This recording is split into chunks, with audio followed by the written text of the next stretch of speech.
धनु राशि वाले मित्रों, आपके लिए एक स्पेशल वीडियो लेकर के आया हूं जिसमें आपके आने वाले 1.5 वर्षों के लगभग समय आपका कैसा रहने वाला है और उसके आगे भी स्थितियां क्या रहेंगी उन पर चर्चा करूंगा।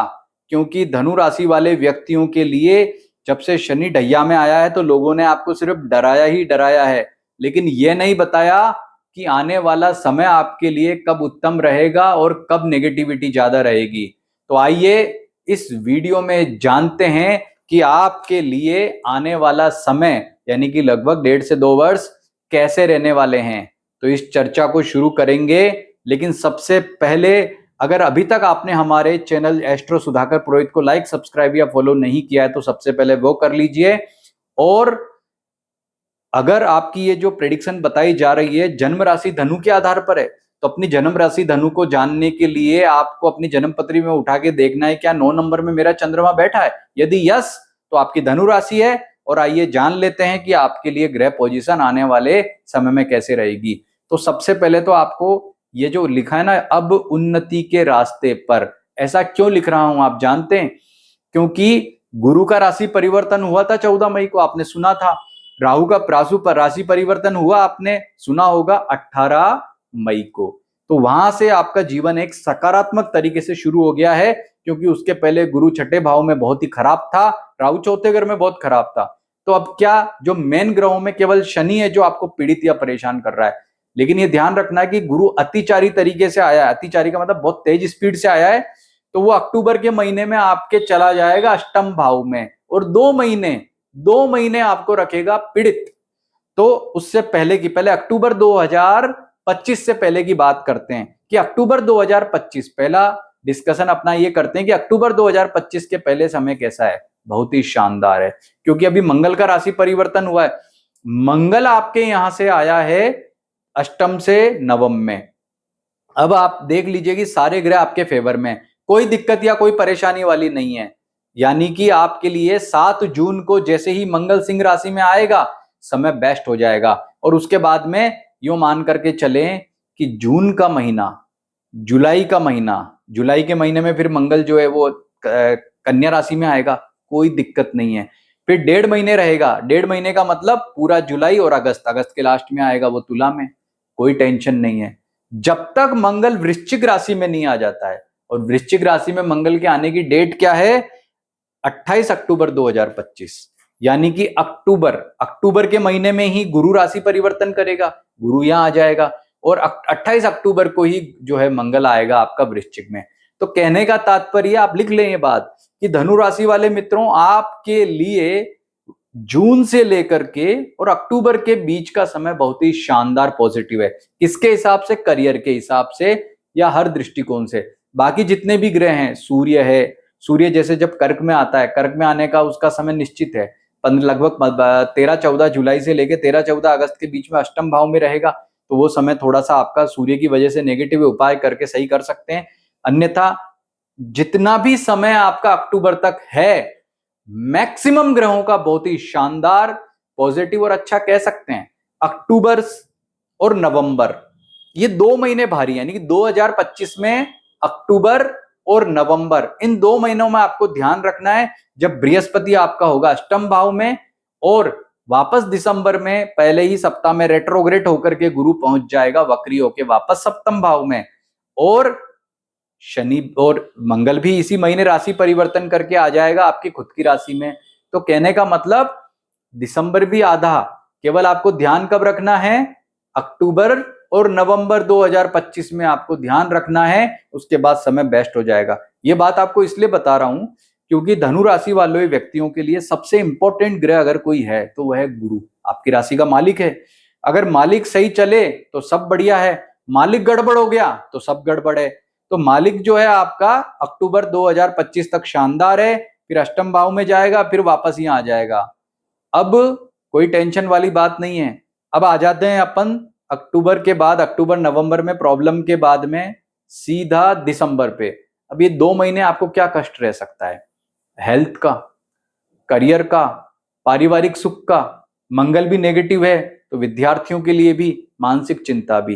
यानी अक्टूबर नवंबर में ये सारा मामला डगमगा रहा है। और शनि क्या करेगा? कोड में खाच का काम। शनि तो तैयार ही बैठा है आपको दुख देने के लिए, क्योंकि ढैया है। तो आपको क्या ध्यान रखना है?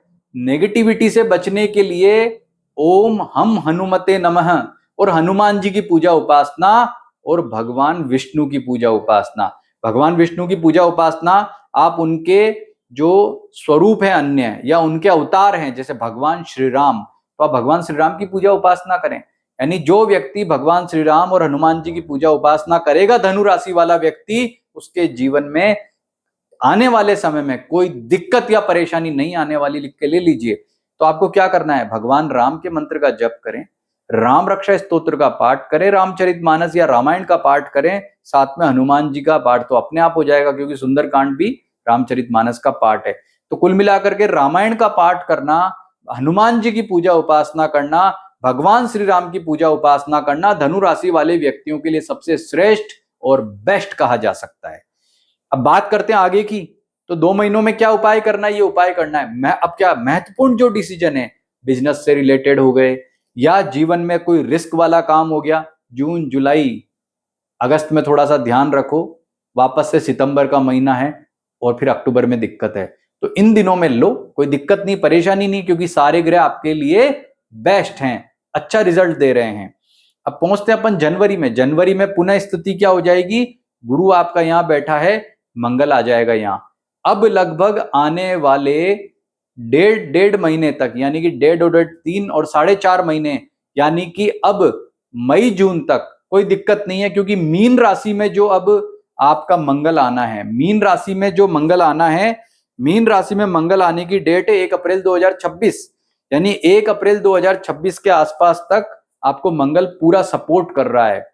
अप्रैल में 1.5 महीने के लिए मंगल या नेगेटिव आएगा, उससे पहले आपकी स्थिति, यानी जनवरी, फरवरी और मार्च, ये महीने धनु राशि वालों के लिए बेस्ट कह सकते हैं, पॉजिटिव कह सकते हैं, क्योंकि गुरु अच्छा होगा, राहु अच्छा होगा, अन्य ग्रह भी बेस्ट हैं।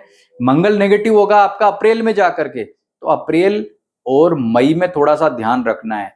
उसके बाद में अप्रैल 2026, मई 2026 और फिर जून में आपका गुरु आ जाएगा वापस कर्क राशि में। यानी कि अप्रैल तक, जनवरी, फरवरी और मार्च 2026 के 3 महीने बेस्ट हैं। उसके बाद में अप्रैल मई थोड़ा सावधानी वाला है, लेकिन जून में जैसे ही गुरु आ जाएगा कर्क में, तो वापस आपको ध्यान रखना है, दिक्कत या परेशानी हो सकती है। कब ध्यान रखना है? जून 2026 के बाद में। जून में बृहस्पति आ जाएगा आपका वापस से यहां पर अष्टम भाव में, दिक्कत या परेशानी पुनः दे देगा। तो महत्वपूर्ण डिसीजन कब लेने अपने को? जनवरी, फरवरी, मार्च में। कोई भी महत्वपूर्ण डिसीजन हो, करियर से रिलेटेड हो, पारिवारिक सुख से रिलेटेड हो या कोई और हो, तो कुल मिलाकर के समय सावधानी वाले हुआ। अब आगे बात करते हैं आपका कि गुरु तो अगले वर्ष भी अतिचारी रहेगा, कर्क में आके भी। तो वो क्या करेगा कि पुनः अक्टूबर के महीने में पहुंच जाएगा सिंह में, पुनः अक्टूबर के महीने में पहुंच जाएगा सिंह में, और अब की बार वह अक्टूबर के लास्ट से लेकर जनवरी तक यहां रहने वाला है। यानी गुरु 2026 में अक्टूबर से लेकर के और जनवरी महीने तक सिंह राशि में रहने वाला है। यानी कि आपके लिए पुनः अगले वर्ष अक्टूबर के बाद में समय बेस्ट हो जाएगा, जब गुरु सिंह में रहेगा। गुरु का सिंह में आना आपके जीवन का सबसे श्रेष्ठ और बेस्ट टाइम है, जो जीवन में आपको उन्नति देगा। इसी दौरान नवंबर लास्ट वीक, दिसंबर फर्स्ट वीक में राहु की राशि परिवर्तन होगा, और दिसंबर पहले सप्ताह में 2026 की बात कर रहा हूं, राहु पहुंच जाएगा द्वितीय भाव में और केतु आ जाएगा अष्टम भाव में। लेकिन कोई ज्यादा दिक्कत वाली बात नहीं है, राहु द्वितीय भाव में कोई बहुत ज्यादा परेशानी नहीं देता है। तो कुल मिलाकर के आपके लिए जो आने वाला टाइम है, यानी कि उसके आगे का जो समय है, वो बहुत ही बेस्ट, अच्छा और श्रेष्ठ कहा जा सकता है। अब आपको मैं मंगल की नेगेटिविटी का टाइम बता रहा हूं इसके अलावा। यानी कि कहने का तात्पर्य ये हुआ कि आपको अक्टूबर से लेकर के जनवरी के बीच में आपका जो यहां पर गुरु चला जाएगा 2026 में, जनवरी में वो वापस यहां आएगा, तब तक आपका टाइम 2027 में जनवरी से पहले आपका टाइम काफी बेस्ट रहने वाला है। अब जनवरी में जैसे ही गुरु यहां आया, तो वह जून तक यहीं रहने वाला है। यानी बृहस्पति नेगेटिव है, तो जून के शुरुआती महीने आपके लिए अनुकूल नहीं है।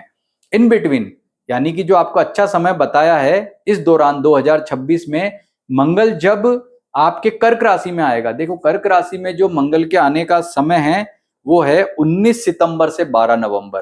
मंगल 19 सितंबर से 12 नवंबर के बीच में जो है यहां पर आएगा आपके अष्टम भाव में, और उसी दौरान जो है गुरु का राशि परिवर्तन, आपका जो गुरु भी यहीं रहेगा, सितंबर और अक्टूबर में यहीं रहने वाला है। तो वो समय यानी कि सितंबर अक्टूबर का समय सबसे विकट या दिक्कत वाला जो है आपकी धनु राशि वालों के लिए हो सकता है।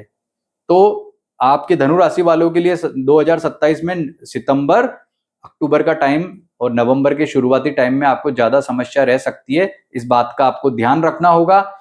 बाकी जो भी 2026 में बेस्ट डिसीजन लेने हैं वो कब लेने हैं आपको, जनवरी फरवरी या मार्च में, या फिर नवंबर के मतलब अक्टूबर के बाद, अक्टूबर में जब ये जो गुरु है सिंह राशि में आ जाएगा, यानी कि नवंबर में या दिसंबर में आपको लेने हैं।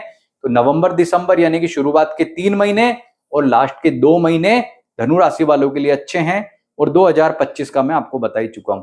तो सार की बात यह है कि आपके लिए धनु राशि वाले व्यक्तियों के लिए आने वाला लगभग 1.5 से 2 साल कैसा रहेगा ये यहाँ पर बताया है। इसे आप फॉलो करेंगे, इसके हिसाब से आप डिसीजन लेंगे तो आपके लिए ये करियर में, स्वास्थ्य में, हर मामले में उत्तम फल प्रदान करेगा और आपके जीवन को सकारात्मक रूप से परिवर्तित करेगा।